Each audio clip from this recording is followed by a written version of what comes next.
مدارس زندہ باد، میرے مدارس زندہ باد، دینی مدارس زندہ باد، میرے مدارس زندہ باد، دیا ہے امن کا پیغام یہ دینی مدارس نے، دیا ہے امن کا پیغام یہ دینی مدارس نے، دیا ہے امن کا پیغام یہ دینی مدارس نے، دیا ہے امن کا پیغام یہ دینی مدارس نے۔ الحمدللہ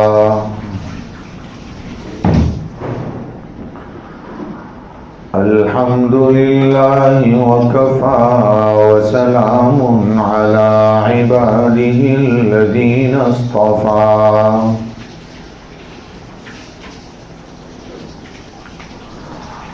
وصل وسلم على سيدنا محمد المصطفى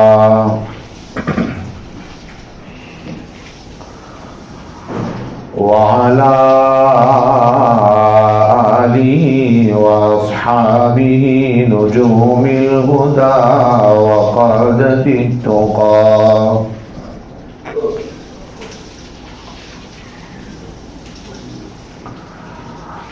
أما بعد أعوذ بالله من الشيطان الرجيم بسم الله الرحمن الرحيم قل إن كنتم تحبون الله فاتبعوني يحببكم الله ويغفر لكم ذنوبكم والله غفور رحيم صدق الله العظيم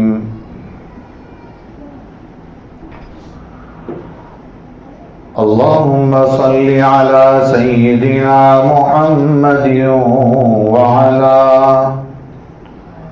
وعلى آل سيدنا محمد وأصحابه وأزواجه وبارك وسلم۔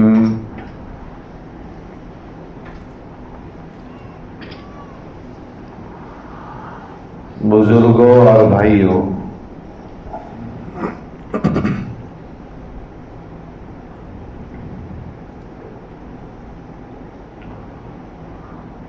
اللہ تبارک و تعالی نے جب اس دنیا میں مخلوق آئی بھی نہ تھی اس وقت ایک عہد لیا تھا،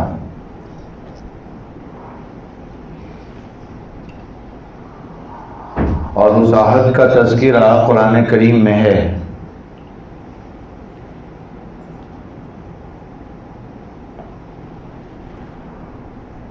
اس میں ہے کہ وَإِذْ أَخَذَ رَبُّكَ مِن بَنِي آدَمَ مِن ظُهُورِهِمْ ذُرِّيَّتَهُمْ،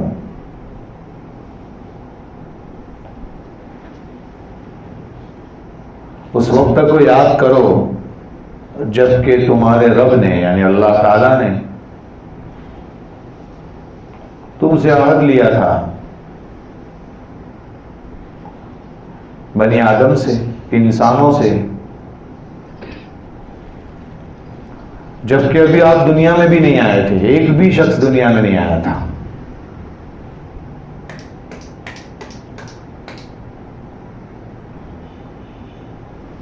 اللہ تعالیٰ نے تمام قیامت تک آنے والے انسانوں کی روحوں سے پوچھا تھا، الست بربکم، کیا میں تمہارا رب نہیں ہوں؟ سب لوگوں نے اس وقت کہا تھا بلا، کیوں نہیں، ہم سب گواہی دیتے ہیں۔ لیکن پھر ہوا کیا؟ ہوا یہ کہ اس کے بعد دنیا میں آنے کے بعد اس عہد کو ہم بھول گئے، غفلت طاری ہو گئی۔ اس وقت یہ عہد کیا تھا کہ آپ ہمارے رب ہیں، ہم آپ کی ہی عبادت کریں گے، لیکن دنیا میں آنے کے بعد اس عہد کو ہم بھول گئے۔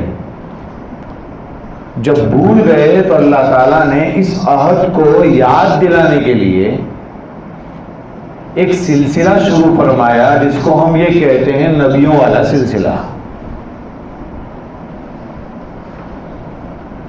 یہ نبیوں والے سلسلے کو شروع فرمایا اور اس کی آخری کڑی نبی کریم صلی اللہ علیہ وسلم تھے.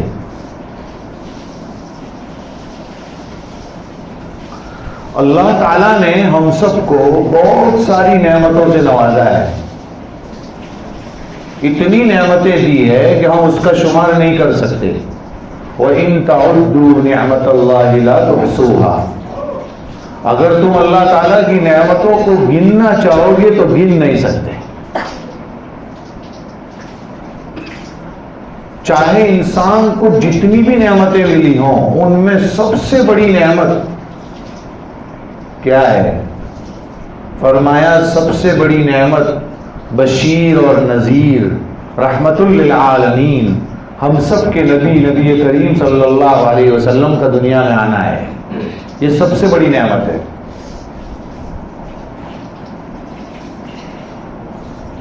آپ صلی اللہ علیہ وسلم دنیا میں تشریف لائے اور جب یہ آپ اتنی بڑی نعمت ہے تو ہمارا حق کیا ہے؟ ہمیں کیا چاہیے؟ ہمیں چاہیے کہ ہم اس ذات سے محبت کریں، اس کی اطاعت کریں، اس کی فرما برداری کریں، ان کی ہر بات کو مانیں.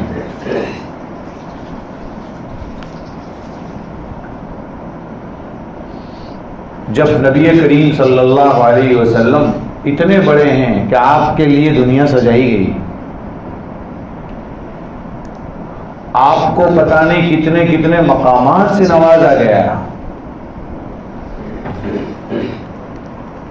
لیکن کچھ دنیا کے خبیث ترین انسان ایسے ہیں وہ آپ صلی اللہ علیہ وسلم کی ذات پر کیچڑ اچھالتے ہیں اور اس طریقے سے دنیا کے ہر مسلمان کو تکلیف پہنچاتے ہیں. وہ یہ کہتے ہیں کہ یہ رائے کی آزادی ہے، انسان کو اپنی رائے ظاہر کرنے کا حق ہے. ہم یہ کہتے ہیں یہ آزادی رائے نہیں ہے. اس کا یہ مطلب نہیں ہے کہ آپ کو جب آزادی ملی ہے تو آپ جو چاہے کریں اور کسی بھی مذہب کے بڑے آدمی کے اوپر ایسا کیچڑ اچھالے کہ کسی کو تکلیف پہنچے. یہ ٹھیک نہیں ہے. اس کو آزادی رائے کہنا ٹھیک نہیں ہے. کسی انسان کو تکلیف پہنچے، معاشرے کو تکلیف پہنچے، بلکہ دنیا کے ہر مسلمان کو تکلیف پہنچے. انسان چاہے کتنا بھی گنہگار ہو، کتنا بھی سیاہکار ہو، لیکن اس کے دل کے کونے میں نبی کریم صلی اللہ علیہ وسلم کی محبت چھپی رہتی ہے. لیکن یہاں ایک بات اور ہے جو ہمیں سمجھنے کی ہے. وہ کیا ہے؟ ایک بہت بڑے دارالعلوم دیوبند کے ایک بزرگ گزرے ہیں، حضرت مولانا مناظر حسن گیلانی رحمت اللہ علیہ. وہ اپنی طالب علمی کے زمانے کا ایک واقعہ نقل کرتے ہیں. فرماتے ہیں کہ ہم سبق پڑھ رہے تھے حضرت مولانا محمود حسن شیخ الہند رحمت اللہ علیہ کے پاس، اور ایک روایت گزری. اس روایت میں یہ ہے کہ تم میں سے کوئی بھی شخص اس وقت تک مومن نہیں ہو سکتا جب تک کہ اس کو اپنی مال، اپنی اولاد، اپنی جان سے بھی زیادہ اللہ کے رسول سے محبت نہ ہو جائے. یہ حدیث بہت مشہور ہے.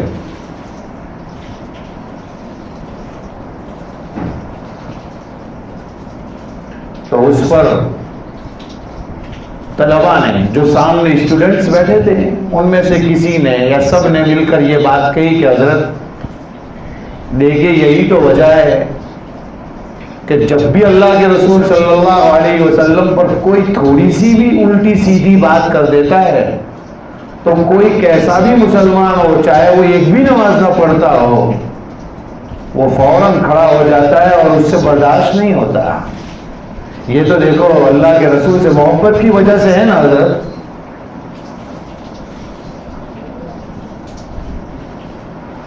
شیخ الہند رحمۃ اللہ علیہ کا جواب بڑا عجیب ہے جو ہم سب کو سمجھنے کی ضرورت ہے۔ فرمایا بات تو یہی ہے، کیا فرمایا؟ بات تو یہی ہے کہ انسان یہ سوچتا ہے کہ محبت کی وجہ سے مجھ سے برداشت نہیں ہو رہا ہے کہ کوئی اللہ کے رسول پر کیچڑ اچھال رہا ہے۔ پھر فرمایا کہ محبت تو اس کو کہتے ہیں کہ جس سے محبت ہوتی ہے اس کی پوری زندگی سامنے والے کے اندر آ جائے، اور یہی اصل محبت ہے۔ پھر فرمایا دیکھو، ہم کو دیکھو، تم کو دیکھو، اپنی ذات کو دیکھو، دوسروں کو دیکھو، کیا ایسا ہے کہ اللہ کے رسول صلی اللہ علیہ وسلم کی زندگی ہمارے اندر ہے؟ کیا سرکار کے طریقے پورے 24 گھنٹے میں ہمارے اندر ہے؟ یہ دیکھو، اگر ہے تو پھر تو یہ حقیقی محبت ہے، اور اگر ایسا نہیں ہے تو ٹٹولنے کی ضرورت ہے اپنے نفس کو۔ مولانا مناظر حسن گیلانی کہتے ہیں کہ فرمائیے حضرت پھر مجھے کیا کرنا چاہیے، آپ ہی بتا دیجئے کیا ہے یہ؟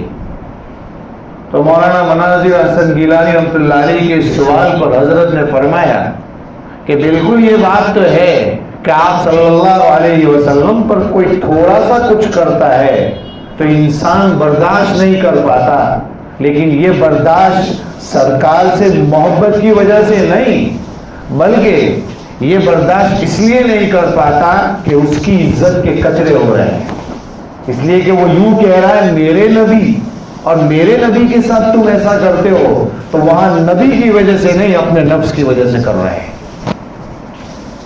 اور اگر اپنے نبی سے اتنی ہی محبت ہوتی تو اذان سن کے چائے کی دکانوں پر کھڑے نہ رہتے، اگر اپنے نبی سے اتنی ہی محبت ہوتی تو اذان سن کے پان کے گلوں پر کھڑے نہ رہتے، نبی سے اتنی ہی محبت ہوتی تو پھر نماز کے بعد جیسے کسی کو کسی کتے نے کاٹ لیا ہو اس طرف بھاگ نہ جاتے، اگر نبی سے اتنی ہی محبت ہوتی تو چہرے کے اوپر داڑھی کو سجا لیتے، اگر نبی سے اتنی ہی محبت ہوتی تو 5 وقت کی نماز کبھی نہ چھوٹتی، اگر نبی سے اتنی ہی محبت ہوتی تو اپنا پائجامہ ٹخنوں سے نیچے نہ رہتا، بلکہ آپ کو کتنا گنوائیں، نبی کریم صلی اللہ علیہ وسلم سے ایک طرف ہم محبت کا دعویٰ کریں تو دوسری طرف سرکار کی زندگی کا کوئی حصہ ہمارے پاس نہیں ہے۔ فرمایا یہ حقیقی محبت نہیں ہے، بلکہ یہ تو اپنی انا کے لیے اس نے کیا ہے، کیونکہ اس کو ٹھیس پہنچ رہی ہے۔ یہ شیخ الہند رحمۃ اللہ علیہ کی بات ہے میرے بھائیوں، یہ جاننے کی ضرورت ہے۔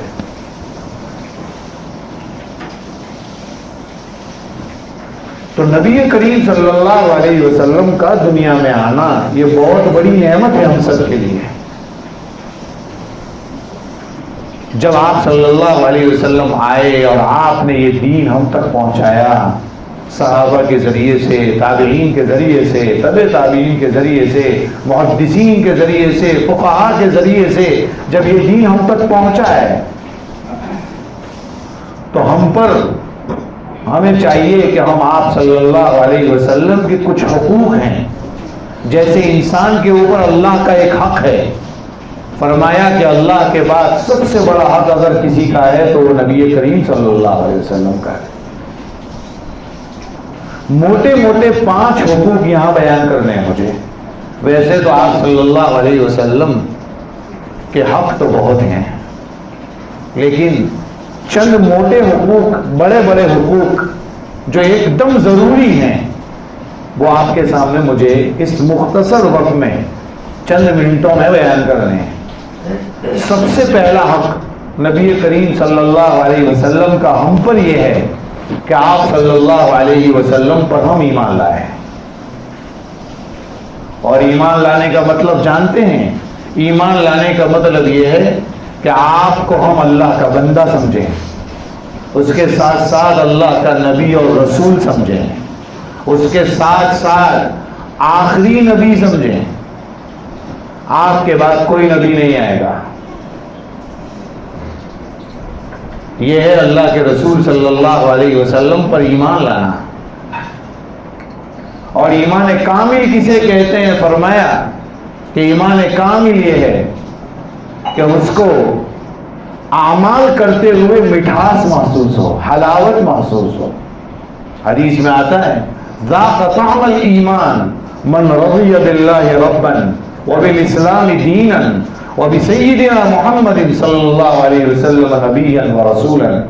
الفاظ مختلف ہو سکتے ہیں حدیث میں، یہ مسلم شریف کی روایت ہے. اس میں ہے کہ جو اللہ سے راضی ہو گیا رب ہونے کے اعتبار سے، جو اسلام سے راضی ہو گیا دین ہونے کے اعتبار سے، اور جو نبی کریم صلی اللہ علیہ وسلم سے راضی ہو گیا رسول ہونے کے اعتبار سے. فرمایا اگر وہ یہ صحیح طریقے سے اس نے اس پر عمل کر لیا، فرمایا اس نے ایمان کا مزہ چکھ لیا. یہ حدیث میں ہے. کیا ہم کو اپنے اعمال میں حلاوت محسوس ہوتی ہے؟ کیا ہم کو اپنے اعمال میں مٹھاس محسوس ہوتی ہے؟ یہ ذرا محاسبہ ہم سب کو کرنے کی ضرورت ہے. تو پہلا حق نبی کریم صلی اللہ علیہ وسلم پر ایمان لانا. دوسرا حق نبی کریم صلی اللہ علیہ وسلم کا ادب کرنا. آپ جانتے ہیں آپ صلی اللہ علیہ وسلم اخلاق کے سب سے بلند مقام پر ہیں. وَإِنَّكَ لَعَلَىٰ خُلُقٍ عَظِيمٍ قرآن نے کہا. اور قرآن نے ایک جگہ کہا وَرَفَعْنَا لَكَ ذِكْرًا، ہم نے آپ کے تذکرے کو بہت بلند کیا ہے. کتنا بلند کیا؟ فرمایا اگر آپ کو مومن بننا ہے، مسلمان بننا ہے، تو صرف لا الہ الا اللہ کہنے سے کام نہیں چلے گا، بلکہ آپ کو مکمل مومن اور مکمل مسلمان بننے کے لیے محمد الرسول اللہ بھی کہنا پڑے گا. ہر جگہ کلمے کے بعد، کلمے میں اللہ کے نام کے بعد آپ کا تذکرہ، آپ کے نام کو اتنا بلند کیا، آپ کے تذکرے کو اتنا بلند کیا. فرمایا کہ آپ کو مقام محمود عطا کیا. امید رکھی عسیٰ ان یبعثک ربک مقاما محمودا، امید ہے کہ آپ کا رب آپ کو مقام محمود پر پہنچائے. اور جس مقام کا تذکرہ ہو رہا ہے وہاں پر پہنچانے کے بعد یہ بات ہو رہی ہے کہ جب آپ مقام محمود جب آپ کو دیا جائے گا تو یہ امتی یہ سوچیں گے کہ میرے لیے سفارش ہوگی، اور ہمیں جنت میں پہنچا دیں گے اللہ کے رسول سفارش کر کے. آپ کو اس مقام پر پہنچایا گیا. فرمایا کہ آپ اتنے بڑے نبی ہیں، آپ اتنے بڑے نبی ہیں، آپ اتنے بڑے انسان ہیں کہ آپ جب دنیا میں آنے والے تھے اس وقت برکتیں ظاہر ہوئی حضرت آمینہ کے پیٹ میں بھی، اور آپ کے باہر آنے کے بعد بھی، دنیا میں آنے کے بعد بھی. یہاں تک کہ فرمایا کہ جب آپ دودھ پینے کے لیے حضرت حلیمہ سعدیہ رضی اللہ عنہا کے پاس پہنچے تو وہاں بھی آپ کی برکتیں ظاہر ہوئی. اتنے بابرکت نبی ہیں آپ صلی اللہ علیہ وسلم. قرآن میں آپ کا تذکرہ ایک جگہ ہے لعمرک انہم لفی سکرتہم یعمہون، آپ کی زندگی کی قسم کھائی.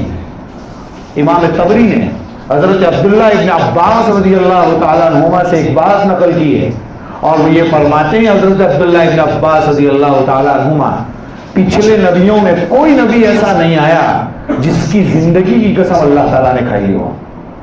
یہاں پر اللہ تعالیٰ نے آپ کی زندگی کی قسم کھائی. اتنے بڑے نبی ہیں آپ سمجھ سکتے ہیں جب آپ کی ذات اتنی بڑی ہے تو صحابہ کرام سے ادب کرنے کو کہا گیا. قرآن کریم میں ہے یا ایھا الذین آمنوا لا تقدموا بین یدی اللہ ورسولہ واتقوا اللہ، تم اللہ کے رسول سے آگے مت بڑھو، پہل بھی مت کرو. اللہ اور اس کے رسول سے پہل کرنے کو منع کیا، اور اللہ سے ڈرو. آگے فرمایا یا ایھا الذین آمنوا لا ترفعوا اصواتکم فوق صوت النبی، نبی کی آواز پر آپ کی آواز بلند نہیں ہونی چاہیے.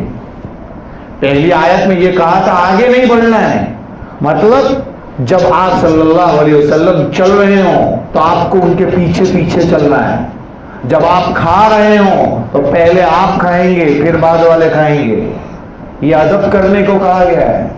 اور اسی سے علماء نے نقطہ نکالا ہے کہ دنیا میں علماء یا پھر جتنے اپنے جس کا جو بڑا ہو یعنی اساتذہ ماں باپ ان کا بھی اسی طرح احترام کرنا ہے.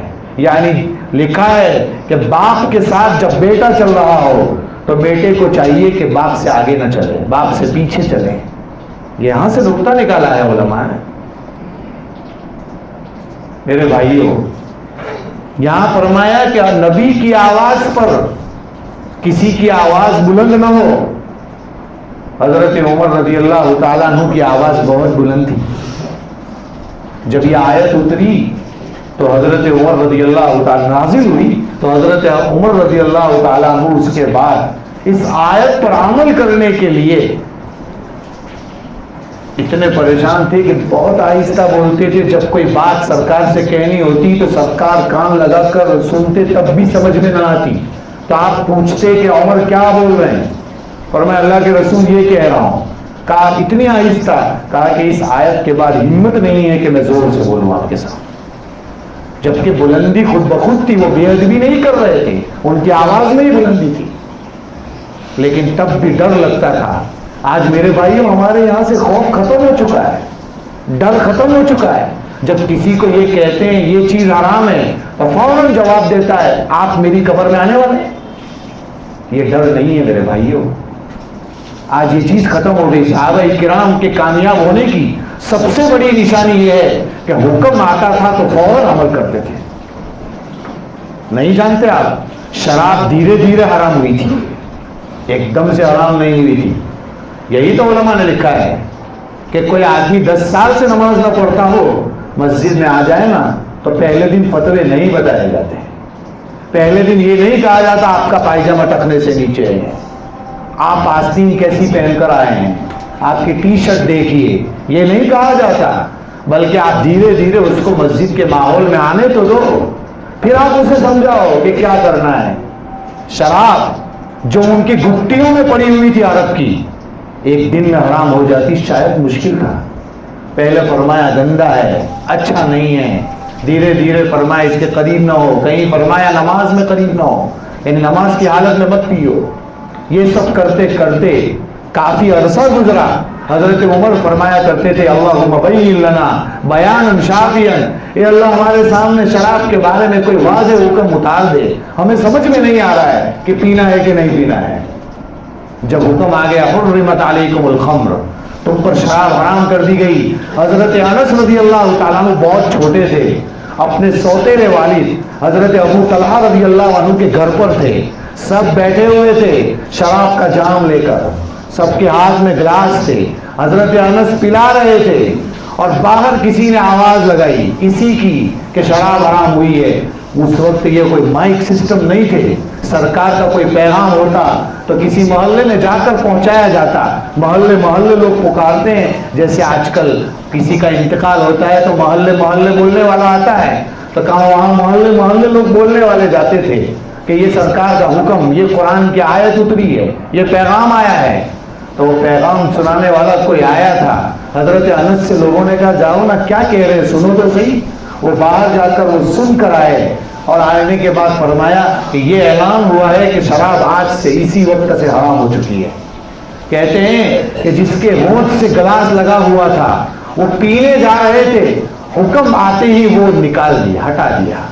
جس کے منہ میں تھا حلق میں اترنا باقی تھا اس نے تھوک دیا. یہاں تک کہ مدینے میں شراب کا سیلاب آ گیا, جو جہاں تھا وہی رک گیا. یہ میرے بھائیوں فوراً حکم پر عمل کرنا ہے.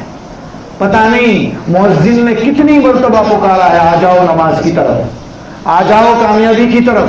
جب ہم اذان سن کر مسجد میں نہیں آئے, پان کے گلوں پر ٹھہرے رہے, دکانوں پر رکے رہے, تب جا کر پرنٹ میڈیا میں, سوشل میڈیا پر, اخباروں میں لوگوں کو یہ کہنے کا موقع ملا کہ دیکھو نا کیا ضرورت ہے تم کو اذان کی, اذان سن کر کوئی مسجد پہ آتا نہیں ہے, تمہارے مسلمان تو کھڑے رہتے.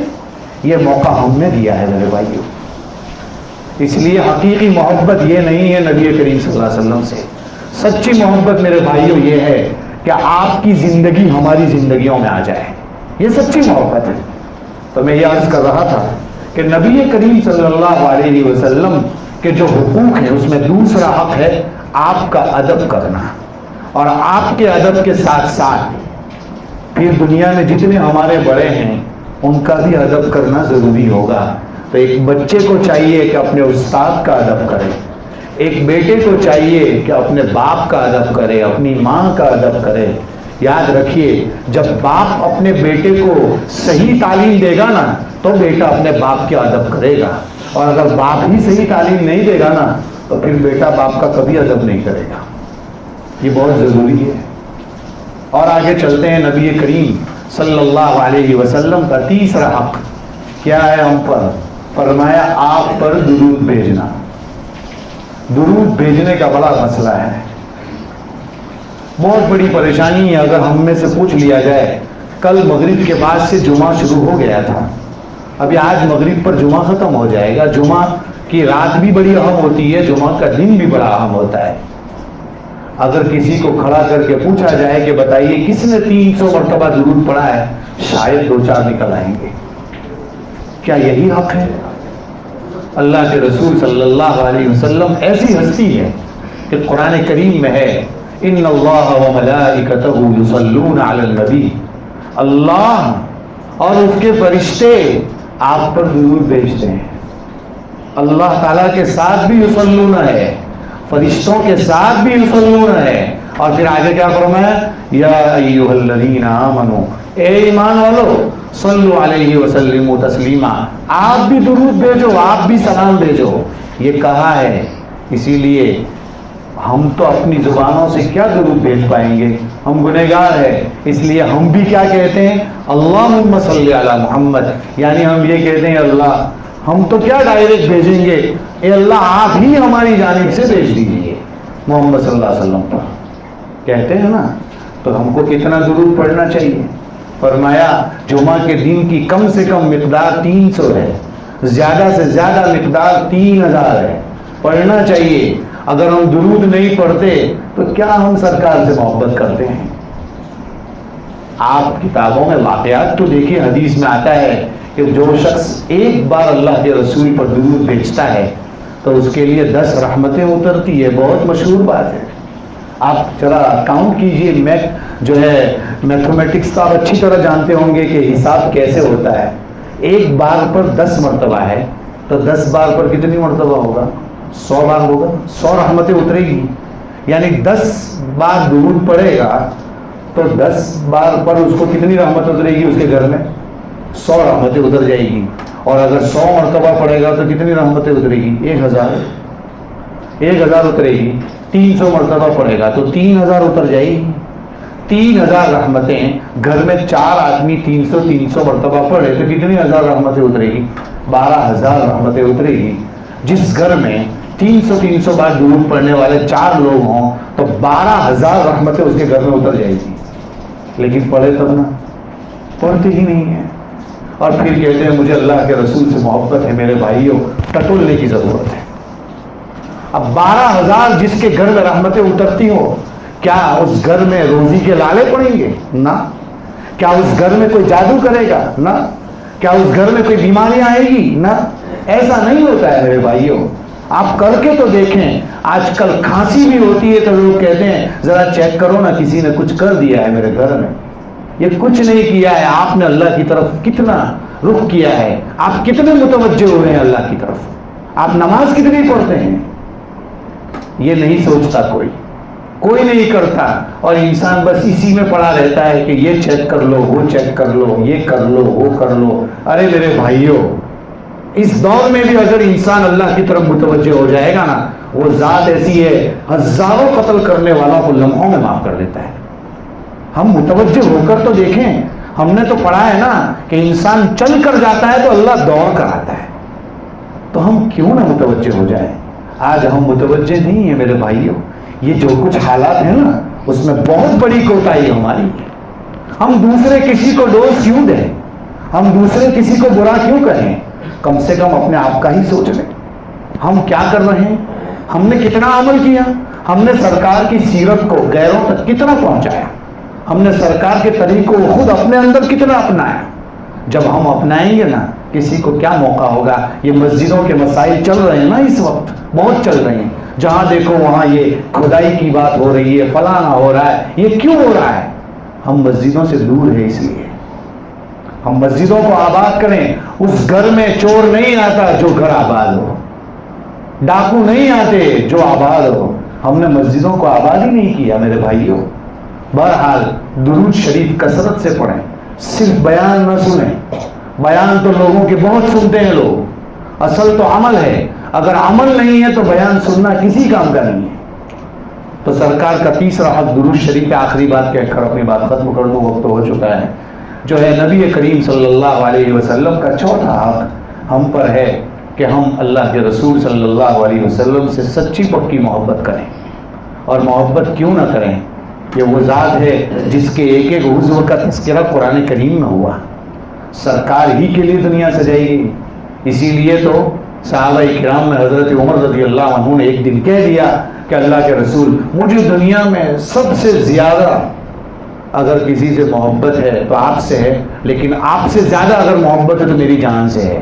تو آپ صلی اللہ علیہ وسلم نے فرمایا آپ کامل مومن نہیں ہیں، اس لیے کہ کامل مومن اس وقت ہوں گے کہ اپنی جان سے بھی زیادہ محبت مجھ سے ہونی چاہیے، یہ آپ نے فرمایا۔ تو اللہ حضرت عمر تو کیسے تھے؟ حضرت عمر نے فرمایا کہ اللہ کے رسول آج سے میری جان سے بھی زیادہ آپ پیارے ہیں۔ جب یہ کہہ دیا تو حضرت عمر رضی اللہ تعالیٰ عنہ کی اس بات پر آپ نے فرمایا اب بات بن گئی عمر، اب صحیح ہے، اپنی جان سے بھی زیادہ۔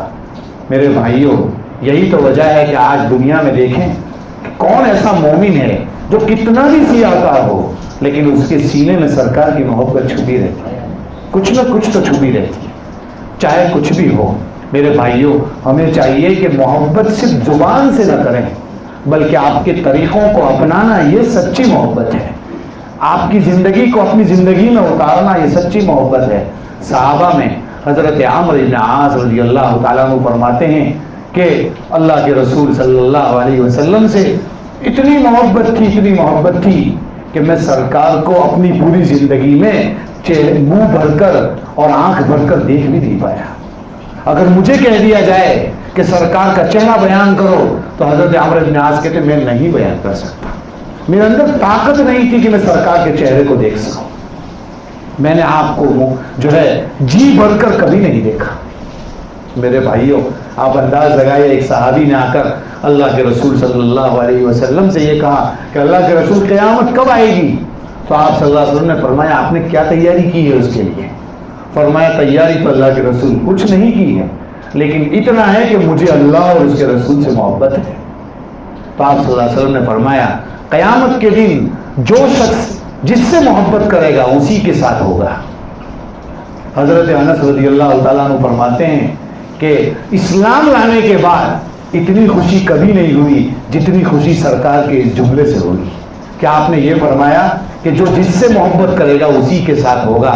مطلب صحابہ کو تو سب سے زیادہ محبت اللہ کے رسول سے تھی، تو ان کو اتنا اچھا لگا کہ وہ یہ کہنے لگے کہ ہم تو اللہ کے رسول کے ساتھ ہی رہنے والے ہیں اور کسی کے ساتھ نہیں۔ میرے بھائیوں، ہمیں بھی چاہیے، یہ اصول صرف صحابہ کے لیے نہیں تھا، المرء مع من احب، جو جتنا محبت کرے گا اللہ کے رسول سے وہ قیامت کے دن اسی کے ساتھ ہوگا، اللہ کے رسول کے ساتھ ہوگا۔ تو ہمیں چاہیے کہ یہ جو حقوق ہیں، پانچواں حق خاص ہے وہ اطاعت ہے، فرما برداری ہے، سرکار کی ایک ایک بات کو ماننا ہے۔ یہ اطاعت نہیں ہوگی تو کچھ نہیں ہوگا، اللہ تک پہنچنا ہے۔ میں نے قرآن کی آیت خطبے میں پڑھی تھی، قل ان کنتم تحبون اللہ، اگر تم اللہ سے محبت کرتے ہو نا تو فاتبعونی، پہلے میری اتباع کرو۔ بغیر اللہ کے رسول کی فرما برداری کے اللہ کے ساتھ آپ محبت نہیں کر سکتے، اللہ تک نہیں پہنچ سکتے۔ اگر تم یہ کرو گے تو کیا ہوگا؟ فرمایا یحببکم اللہ، اللہ تعالیٰ تم سے محبت کرے گا اور تمہارے گناہوں کو معاف کر دے گا۔ اللہ تعالیٰ بڑا مغفرت کرنے والا، رحم کرنے والا ہے۔ امید ہے کہ آپ حقوق کو بھی سمجھ گئے ہوں گے اور آپ یہ بھی سمجھ گئے ہوں گے کہ اس وقت جو عالم اسلام میں بلکہ ہمارے ملک میں جو حالات ہیں اس وقت جو چل رہے ہیں اس کا تقاضا یہ ہے کہ ہم سرکار کی سنتوں کو اپنی زندگی میں اپنائیں۔ صرف یہ نہیں کہ مجھے محبت ہے میں یہ کر دوں گا میں وہ کر دوں گا، جو تقاضے آئیں گے تو انسان اس کے لیے بھی تیار رہے۔ جان دینی ہوگی تو سرکار کے لیے ہر وقت انسان کو تیار رہنا چاہیے، لیکن اس کے ساتھ ساتھ اپنی زندگی میں، اپنی عملی زندگی کے اندر سرکار کا ایک ایک طریقہ آنا چاہیے۔ امید کرتا ہوں کہ ہم سب اس کے اوپر، اللہ تعالی ہم سب کو اس کے اوپر عمل کرنے کی توفیق عطا فرمائیں۔ آمین۔ وآخر دعوانا ان الحمد للہ رب العالمین۔